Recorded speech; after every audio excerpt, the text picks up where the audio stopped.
चलिए, तो आज हम लोग स्टार्ट करेंगे चैप्टर नंबर 4 जो कि है द मुगल्स। और इसका टाइम पीरियड क्या है, 16th सेंचुरी से लेकर 17th सेंचुरी तक। तो आइए देखते हैं इसमें क्या क्या बताया गया है।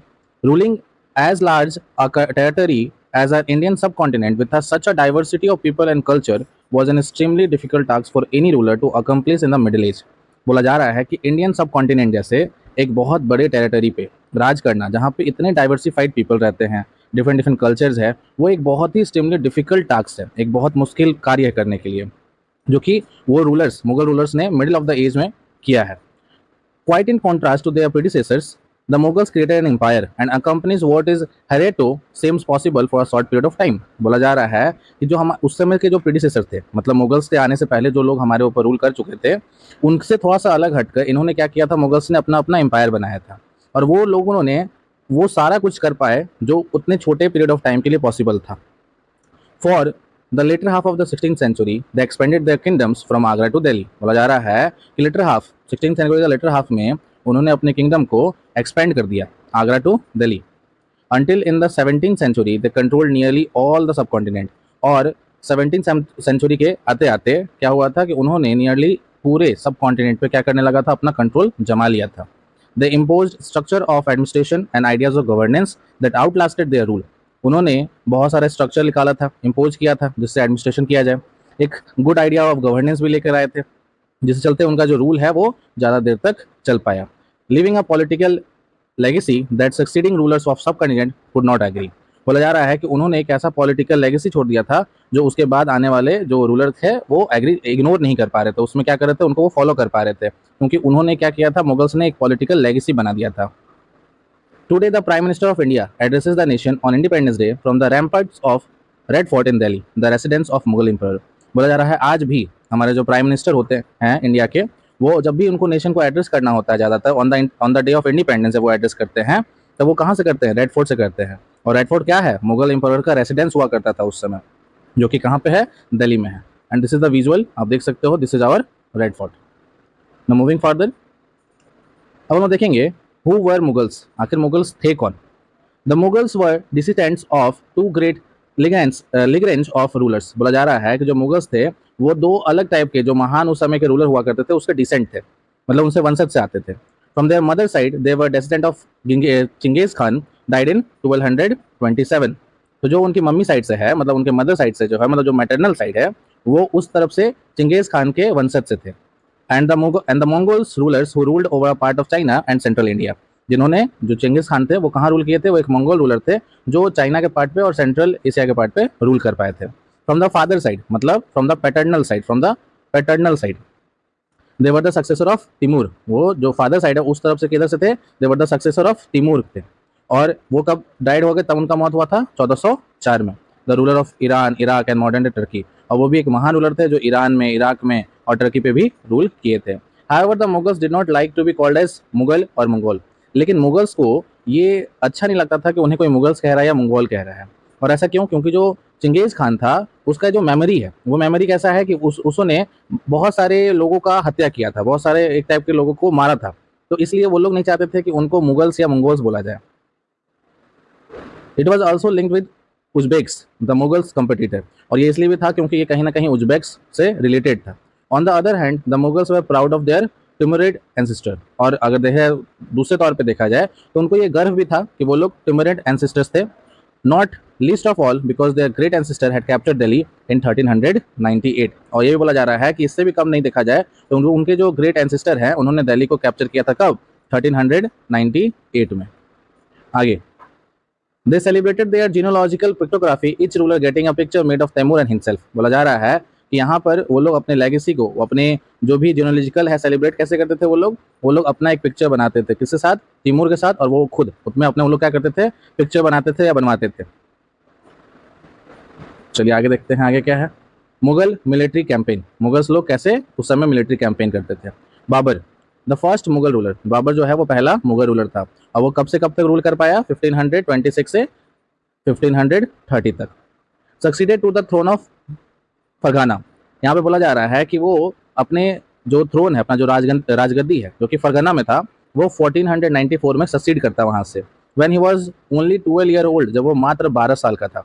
He was forced to leave his ancestral throne due to an invasion of other Mongol groups, the Uzbeks. बोला जा रहा है कि उसे अपनी राजगद्दी क्यों छोड़ना पड़ा, क्योंकि उस समय आक्रमण हो गया था किसका, एक अदर टाइप का मंगोल ग्रुप्स का, जिसको हम लोग उज्बेक के नाम से जानते हैं। After year of wandering he seized Kabul in 1504। बहुत समय तक वंडर करने के बाद, घूमने फिरने इधर उधर के बाद, वो फाइनली जाकर काबुल को क्या करता है, सीज कर लेता है, अपने कब्जे में ले लेता है, तब 1504 में। In 1526, he defeated the Sultan of Delhi, Ibrahim Lodi, at Panipat and captured Delhi and Agra। और आगे जाके वो 1526 में एक बैटल लड़ता है, जो कि है battle of Panipat, first battle of Panipat, और वो दिल्ली का सुल्तान, उस समय का दिल्ली का सुल्तान कौन था, इब्राहिम लोदी, उसको हरा देता है पानीपत के एरिया में, और दिल्ली को और आगरा को कैप्चर कर लेता है। यहाँ पे दिखाया गया है कैनॉन्स। कैनॉन्स क्या होते हैं, a kind of, you can say a kind of तोप, काइंड ऑफ तोप हुआ करते थे, वर imported addition in 16th century warfare. और वो वॉरफेयर में उस समय एड ऑन हुए थे, कब, 16th सेंचुरी में। Babur use them effectively in the first battle of Panipat. और बाबर जो है इनका प्रयोग किया था कब, फर्स्ट बैटल ऑफ पानीपत। और वो कब फाइट हुआ था, 1526 में। चलिए आगे देखा जाए, मुगल ट्रेडिशन ऑफ सक्सेशन। अब यहाँ पे क्या बता रहा है कि मुगल का जो सक्सेशन था, मतलब एक मुगल के बाद कौन दूसरा मुगल राजा बनेगा, उसका ट्रेडिशन कैसा था, उसको देखते हैं। The Mughals did not believe in the rule of primogeniture. इसमें क्या बताया जा रहा है कि जो रूलर थे उस समय के, वो ऐसा नहीं मानते थे कि जो सबसे बड़ा बेटा होगा वही फादर का जितना प्रॉपर्टी है उसको इनहेरिटेट करेगा, ऐसा नहीं है। जो सबसे बड़ा बेटा है क्या उसी को जिम्मेदारी मिले, ऐसा कोई जरूरी नहीं है। एज पर मुगल्स ऐसा नहीं मानते थे। Instead they followed the Mughal and remote custom of coparcenary inheritance. मतलब वो ये मानते थे कि डिवीजन जो होगा उनके सारे बेटे में होगा, है ना। Division would be the inheritance amongst all the son. सब बेटों में जो डिवीजन होगा वो फेयरली किया जाएगा, और इस अनुसार वो लोग चलते थे। चलिए आगे देखते हैं, Mughal relations with other rulers. अब देखेंगे कि मुगल का रिलेशन किससे और अदर रूलर के साथ कैसा वो लोग अपना रिलेशन बना के रखते थे। The Mughal rulers campaigned constantly against the rulers who refuse to accept their authority. और जो मुगल रूलर्स थे वो लगातार क्या करते थे, कैंपेन करते थे, किसके अगेंस्ट, वैसे रूलर के अगेंस्ट जो उनके ऑथोरिटी मानने से इनकार कर दिया करता था। But as the Mughals were powerful, many other rulers also join them voluntary. बोला जा रहा है कि जैसे कि सबको पता था कि उस समय मुगल्स बहुत पावरफुल थे, तो ज़्यादातर रूलर क्या करते थे, उनको ज्वाइन कर लेते थे, उनसे लड़ने के बजाय उनको ज्वाइन कर लेते थे कि हाँ भाई हम आपके साइड से रहेंगे। The Rajput are a good example of this. और राजपूत जो है वो एक अच्छा एग्जाम्पल थे इसके। Many of them married their daughters into Mughal families. और उनमें से तो बहुत सारे ऐसे थे जो अपनी डॉटर्स, अपनी बेटियों का शादी मुगल फैमिली के साथ करवा देते थे, as to just to make a alliance and receive high position. और वो लोग अपने आपको एक हाई पोजीशन भी दिलवा लेते थे उनसे। But many resisted as well. लेकिन बहुत तो ऐसे थे जो वो सब करवाना सही नहीं समझते थे। यहाँ पे एक एग्जाम्पल दिया हुआ है, Mughal marriages with the Rajput. The mother of Jahangir was Kachwaha princess. बोला जा रहा है कि जो जहांगीर की मम्मी थी वो क्या थी, एक कोवाचा प्रिंसेस थी, जो कि किसकी बेटी थी, तो जो रूलर ऑफ अंबर था, है ना, जो अभी जयपुर में, मॉडर्न डे जयपुर, उनकी क्या थी, उनकी डॉटर थी, उनकी बेटी थी। द मदर ऑफ शाहजहां, जो शाहजहां की मम्मी है वो राठौर प्रिंसेस थी, ठीक है। और वो भी एक राजपूत के ही घराने से आती थी, जो कि जोधपुर, जो मॉडर्न डे जोधपुर है, जो कि पहले उस समय मारवर के नाम से जाना जाता था, वहाँ की वो क्या थी, उन राजपूत किंगडम की वो बेटी थी। तो आप देख रहे हो कि मुगल्स क्या करते थे, जनरली मैरिजेस करके या एक टाइप का अलायंस बना के राजपूत के साथ चलते थे। The Sisodia Rajput of Mewar refuse to accept Mughal authority for a long time.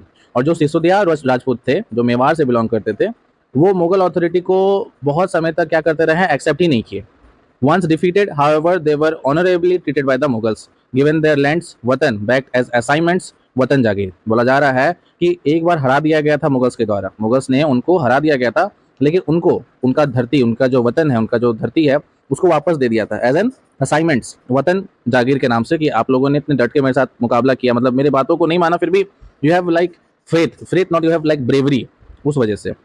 The careful balance between defeating but not humiliating their opponent enabled the Mughals to extend their influence over many kings and chieftains। बोला जा रहा है कि ऐसा तो है कि उन्होंने डिफीट कर दिया था, लेकिन उन्होंने ह्यूमिलेट नहीं किया, इंसल्ट नहीं किया अपने अपोनेंट को। ऐसा नहीं दिखाया कि तुम नीचे हो और हम ऊपर है, या तुम बहुत ज़्यादा मेरे से क्या हो, कि एक टाइप के इन्फीरियर हो। उन्होंने ऐसा दिखाया कि चलो ठीक है, तुमने मेरे साथ लड़ाई किया, तो ह्यूमिलेट नहीं किया। इस वजह से उनका जो इन्फ्लुएंस है वो, और किंग जितने भी बहुत सारे किंग थे उस समय, उनमें एक टाइप का एक अच्छा इन्फ्लुएंस गया।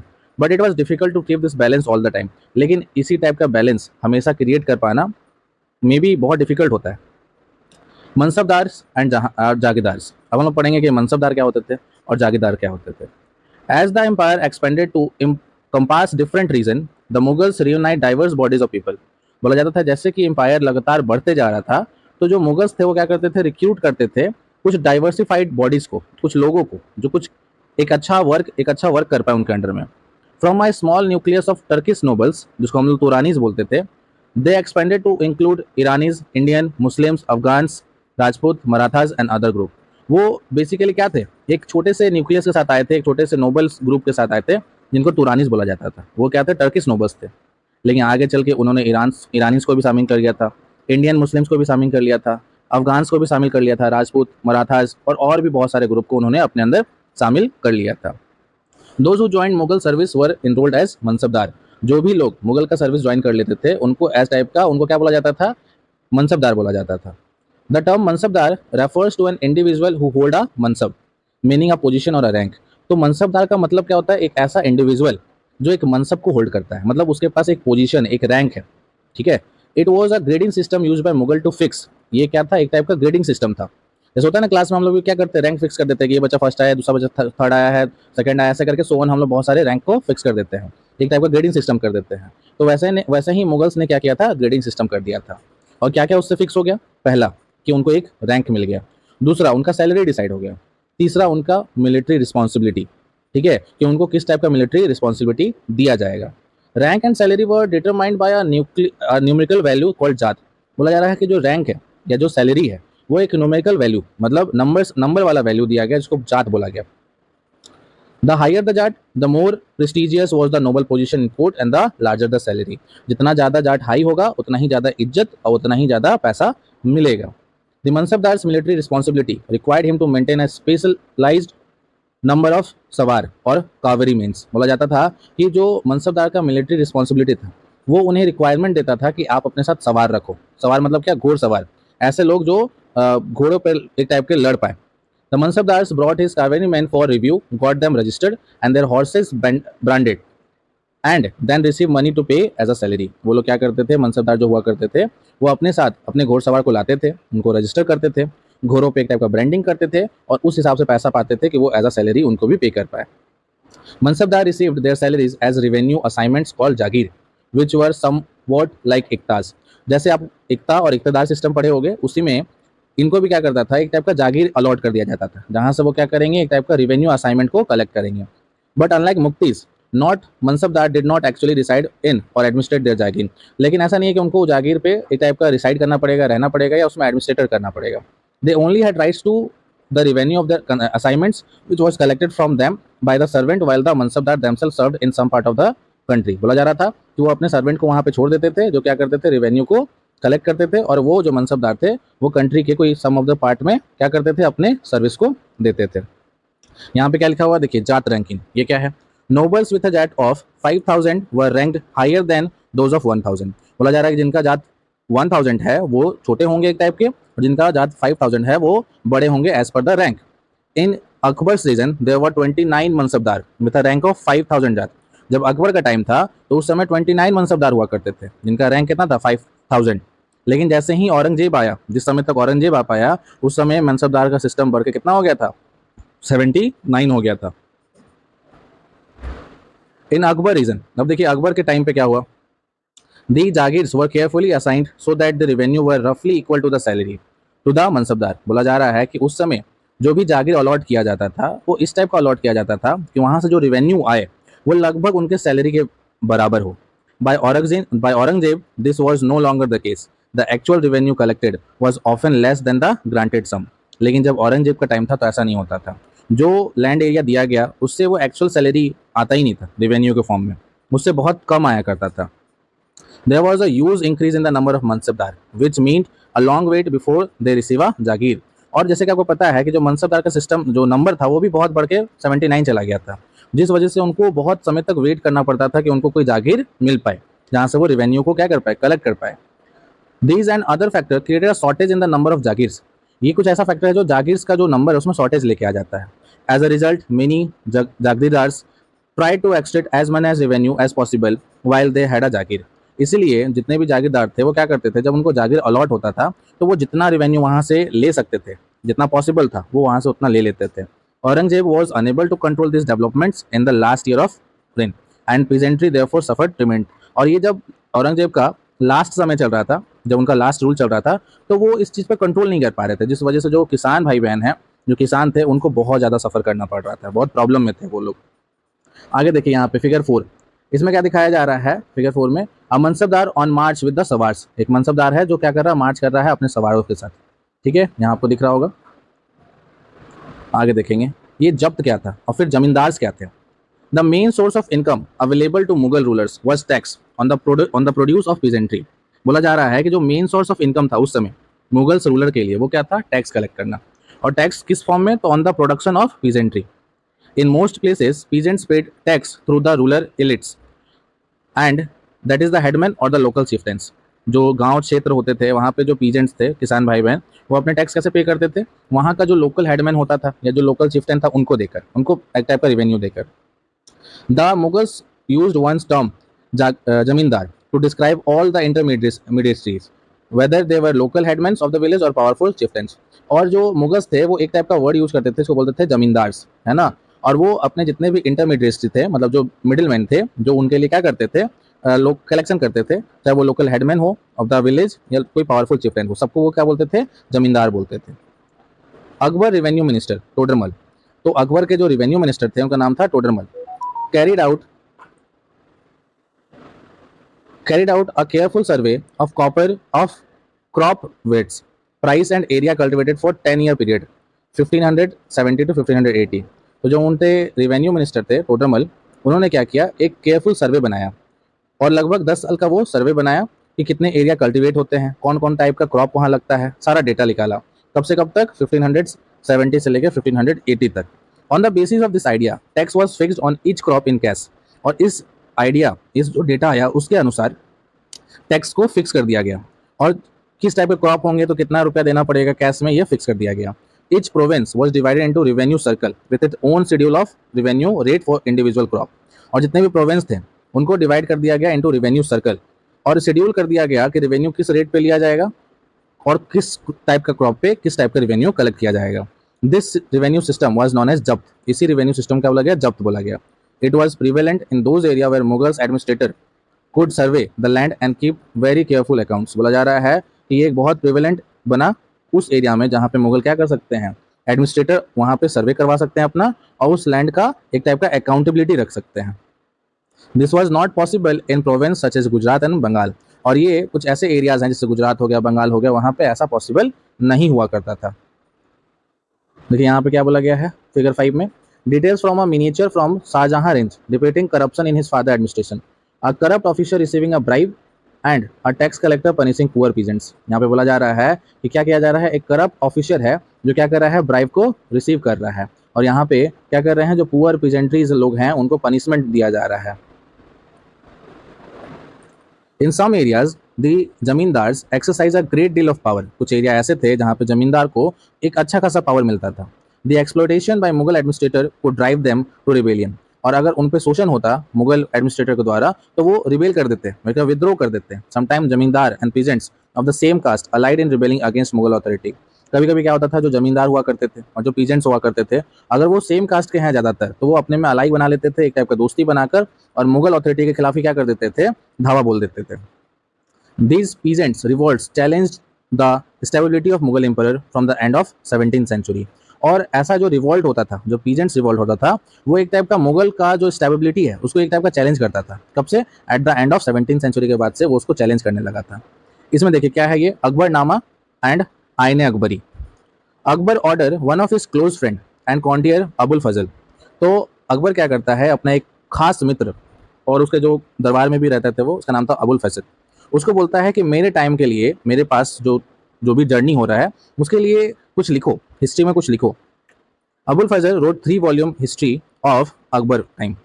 तो अबुल फजल क्या करता है, 3 वॉल्यूम लिखता है, एक टाइप का 3 किताब लिखता है, टाइटल अकबरनामा, और वो क्या करता है, उसको टाइटल देता है Akbarnama. The first volume dealt with Akbar ancestor, जो पहला वॉल्यूम था उसमें अकबर के एंसेस्टर के बारे में, पूर्वजों के बारे में बताया गया।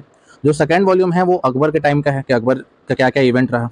और जो थर्ड वॉल्यूम है उसको हम लोग बोलते हैं आईने अकबरी, वो अकबर का एडमिनिस्ट्रेशन कैसा था, हाउस होल्ड कैसा था, आर्मी रेवेन्यू कैसा था, जियोग्राफी ऑफ हिज एम्पायर कैसा था। It provide rich detail about the tradition and the culture of the people living in India. उस समय का ट्रेडिशन और कल्चर कैसा था, इसके बारे में बात किया। The most interesting aspect about the आईने एक्वेरी is its rich statistical details about things as diverse as crop, yield, price, wages and revenues। ये सब के बारे में उसमें हम लोग को डिटेल मिलता है। हम लोग पढ़ेंगे थोड़ा सा नूरजहां का इन्फ्लुएंस कैसा था जहांगीर के कोर्ट में। Mehrunnisa, Mehrunnisa was the name of Nurjahan, Nurjahan was the title given to Mehrunnisa. और मेरोनिसा जो थी उनका शादी किससे हुआ था? जहांगीर से। कब? 1611 में। और she remained extremely loyal and supportive to the monarch, वो बहुत ज़्यादा लॉयल थी, ईमानदार थी, सपोर्टिव नेचर की थी। As a mark of honour Jahangir struck silver coins bearing his own title on one side and other on the inscription. वो क्या करते थे? सिल्वर कॉइन्स बनाए थे और उस पर टाइटल भी छपवाए थे उसके इंस्क्रिप्शन में, stuck in the name of queen Begum Nurjahan के नामों पे। आगे जो है, आगे उनके बारे में बहुत कुछ बोला हुआ है, but you can read it, आप एक बार पढ़ लेना इसको, इट इज़ उतना ज़्यादा जरूरी नहीं है। उसका देखिए सुले, हाँ सुले कुल, इसमें क्या है? इसमें यूनिवर्सल पीस के बारे में बात होता है कि यूनिवर्सल शांति होना चाहिए, सब लोग आपस में सहमति बना के चलने चाहिए। और ये जो है जहांगीर जो कि अकबर का बेटा था, वो अपने फादर के पॉलिसी के बारे में कैसे उसको डिस्क्राइब करता है, उनके कुछ शब्द दिए हुए हैं यहाँ पे, वो देख लीजिएगा एक बार। The Mughal emperor in the 17th century and after. अब हमें पढ़ना है कि जो मुगल एम्परर का टाइम पीरियड है वो 17th सेंचुरी में और उसके बाद कैसा रहा। The administrative and military efficiency of the Mughal emperor led to great economic and commercial prosperity. जो एडमिनिस्ट्रेटिव था उस समय का और मिलिट्री एफिशिएंसी था मुगलों का, उन्होंने ग्रेट इकोनॉमिक वैल्यू लाया था, कमर्शियल प्रोस्पेरिटी भी बहुत ज़्यादा लाया था। International travellers describe it as a fabled land for wealth. जो इंटरनेशनल ट्रैवलर्स थे, जो बाहर देशों से आते थे, वो ऐसा दिखाते थे कि इंडिया जो है वो एक टाइप का सोने का चिड़िया है, और ऐसा था भी। वहाँ पे एक टाइप का बहुत ज़्यादा वेल्थ है। But these same visitors were appealed at the state of poverty that existed side by side with the great opens. उस समय गरीबी भी थी तो उसको भी उन्होंने साइड टू साइड दिखाया है। The inequalities were glaring. Documents from the 20th year of Shahjahan reign inform us that the highest ranking Mansadar were only 445 in number out of 8,000। बोला जा रहा है कि लगभग 8,000 मनसबदारों में 445 जो थे वो हाईएस्ट रैंकिंग वाले मनसबदार थे। The small number admits 5.4% of the total number of mansabdar. जितने भी टोटल नंबर ऑफ मनसबदार थे उसमें बस 5.6% ही थे। Received 61.5% of the total estimated revenue of the empire as salary for themselves and their troops. उन्होंने क्या किया? लगभग 61.5% of the total estimated revenue ही उनको मिलता था ऑफ द एम्पायर, जो वो अपने सैलरी के तौर पे या अपने ट्रूप्स में दे पाते थे। The Mughals emperor and their mansabdar spend a great deal of income as salary and goods. जो मुगल एम्परर थे या उनके जो मनसबदार थे, उनका जो इनकम था, great deal of their income on salary और गुड्स में जाता था। Their expenditure befitted the artisan and peasantry who supplied them with good and product। उनके जो एक्सपेंडिचर थे वो कहीं ना कहीं आर्टिशंस और पेजेंट्री से सप्लाइड होते थे, जैसे गुड्स हो गया, कोई सामान हो गया या कोई प्रोड्यूस हो गया। But the scale of revenue collection left very little of investment in the hand of primary producer. लेकिन जो प्राइमरी प्रोड्यूसर थे उनके हाथ में ज़्यादा कुछ बचता नहीं था। The peasants and the artisan, और जो आर्टिशन है और पीजेंट्स है उन्हीं को कहा गया है primary producer. The poorest among them lived from hand to mouth and they could hardly consider investing in additional resources like tools and supplies। बोला जा रहा है जो सबसे गरीब थे उनमें से वो बस ऐसे थे जिनको बस खाने भरी थोड़ा बहुत मिल पाता था, उनके पास कुछ पैसा बचता ही नहीं था कि वो कुछ एडिशनल रिसोर्स अपने लिए खरीद पाए या कुछ इन्वेस्ट कर पाए, जैसे टूल्स में या कोई अदर सप्लाईज में, जिससे उनका प्रोडक्टिविटी क्या हो पाए? इंक्रीज हो पाए। The wealthier peasantry and artisanal groups, the merchant and the bankers profited in this economic world. बोला जाता था कि उस समय जो वेल्दी लोग थे, जो वेल्दी फार्मर्स थे या आर्टिशन ग्रुप्स थे, वो क्या किए, इससे प्रॉफिट होता था उनको कि वो अच्छे से प्रोडक्टिविटी कर पाते थे। The enormous wealth and resources commanded by the Mughal elites make them an extremely powerful group of people in the late 17th century. और जैसे कि वो लोग बहुत ज़्यादा पैसा कमा रहे थे, रिसोर्सेज को एक टाइप के अपने बढ़ा रहे थे, तो वो लोग आगे चल के एक्सट्रीमली पावरफुल ग्रुप में से बन जाते हैं। कब? लेट 17th सेंचुरी में। As the authority of Mughal empire solely decline. और हुआ क्या, जैसे जैसे आगे चल के जो मुगल एम्पायर है वो डिक्लाइन करने लगा, his servants emerge as powerful centre of power in the region. तो उनके जो सर्वेंट्स थे वो क्या करने लगे? पावर में आने लगे, पावरफुल सेंटर्स बनाने लगे अपना अपना। द कॉन्स्टिट्यूट न्यू डायनेस्टी, उन्होंने अपना अपना न्यू डायनेस्टी बना लिया। Held the command of province, उन्होंने कुछ कुछ प्रोविंस को अपने अंडर ले लिया, जैसे हैदराबाद हो गया, अवध हो गया। Although they continue to recognise the Mughal empire in Delhi as their master. हालांकि वो लोग ये मानते थे कि अच्छा ठीक है, दिल्ली में जो बैठा हुआ है, जो मुगल एम्पायर बैठा हुआ है, वो हमारा मास्टर है। But by the 18th century the province of the empire had consolidated their independence political identities. लेकिन 18th सेंचुरी आते आते उन्होंने एक अपना इंडिपेंडेंट पॉलिटिकल आइडेंटिटीज डिक्लेयर करने लगा था। So this is all about your chapter. Thank you.